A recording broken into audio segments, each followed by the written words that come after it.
It's like a hunt, because it's clearly there. Oh my God, is that it? Is that it? Oh my God, that's it. Do you see it? Do you see it? On that branch? This breezy May morning, birder Dara Wilson and her trusty companion Murphy watch and listen from her parents' backyard in Silver Spring. There's an app that allows you to hold, if you hold up your phone and there's a bird sound going off, it'll match the call or the song. It'll essentially tell you what you're listening to. I hope you can hear that. That deet, deet, deet, deet, deet. That's a great crested flycatcher. Here, she photographs her avian visitors, documenting the many species drawn in by the promise of a free lunch. A great crested flycatcher, a blue jay, a white-breasted nutcatch.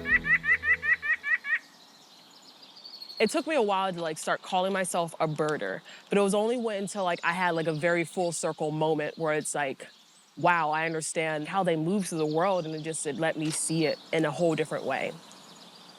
Whether on land or on the water, at one of her favorite local birding haunts, secluded Scotts Cove along the Patuxent River in Prince George's County. I came here because I wanted to see some birds that you'll typically see on the water. So I'm looking for some belted kingfishers. I'm looking for some osprey, water birds. She's also on the lookout for red-winged blackbirds, a lovely feathered creature with a distinct voice and flair. They're the theme bird for this year's Blackbirders Week. This bird, I think, speaks to the Black experience of style. This is a very stylish bird, and we as Black people, we're pretty stylish. I must say, I'm a little biased with that. An annual initiative that celebrates and encourages Black nature enthusiasts. Blackbirders Week is the brainchild of the Black AF in STEM Collective, of which Dara is the co-chair.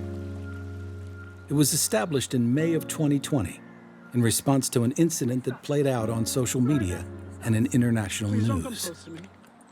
Please don't come close to me. On the same day as George Floyd's murder in Minnesota, a Black man was birding in New York Central Park when a white woman called the police on him. Please call the cops. I'm going to tell them there's an African-American man threatening my life. Please tell them whatever you like. I have so many feelings about that. The biggest one I feel is gratitude.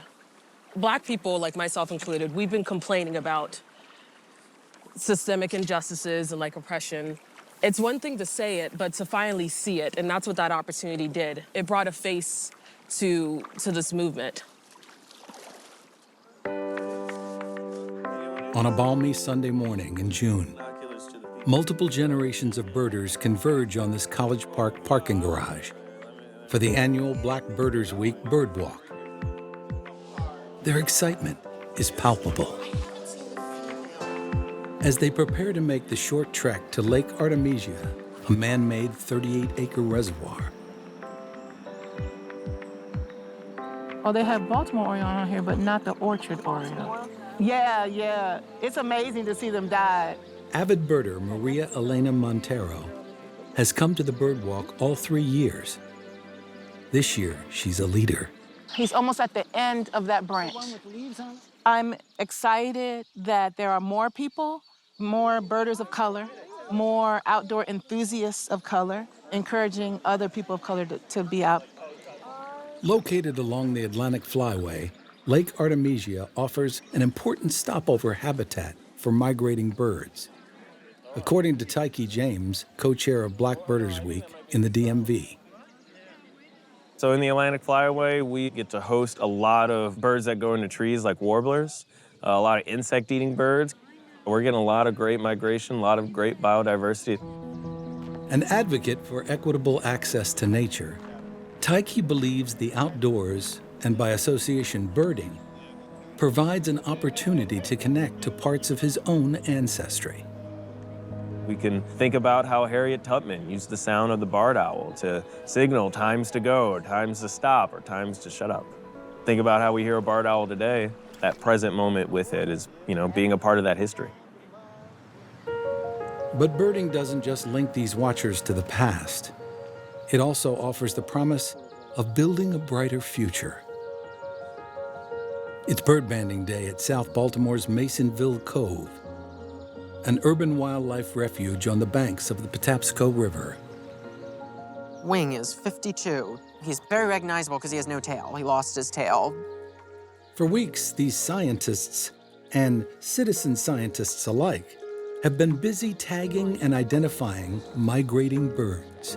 Once we get it out of the nets, we usually then place it in a bag just to kind of minimize the stress again, especially with some birds, they're a bit more screamy and get stressed out more than others. So definitely get to see their personalities up close. Dr. Elisita Carpenter is an urban wildlife biologist with the U.S. Fish and Wildlife Service. A passionate birder herself, she studies how wildlife interacts with public spaces and people. Today, the team retrieves the birds from nets, I know. Up. measures them, and checks them for encounters with predators before placing a small metal ID band on them, collecting data that will offer researchers a better understanding of bird life here in the city. It took a surprising amount of time for me to realize that there's a lot of wildlife and nature here in cities, and that it's worth studying, and that it matters, and that it's really important because so many people live in cities, that that's a prime place to focus efforts on connecting people with nature or reconnecting people with nature. In all, 270 species have made contact with banding stations across the city. Elisita herself has helped to identify about 30 species. Things are going wrong with bird species, that means that there's stuff that could be going wrong with us, especially in urban spaces. It's kind of a measure of how well we're taking care of the world we live in. And by getting local communities up close and personal with wildlife, these banding exercises, like Black Birders Week, help amplify the important message that nature is everywhere and for everyone. Here we are now, several years later, just really showcasing the variety of Black identities in outdoor spaces and outdoor professions. And it's a beautiful thing to be a part of, and it's a beautiful thing to witness.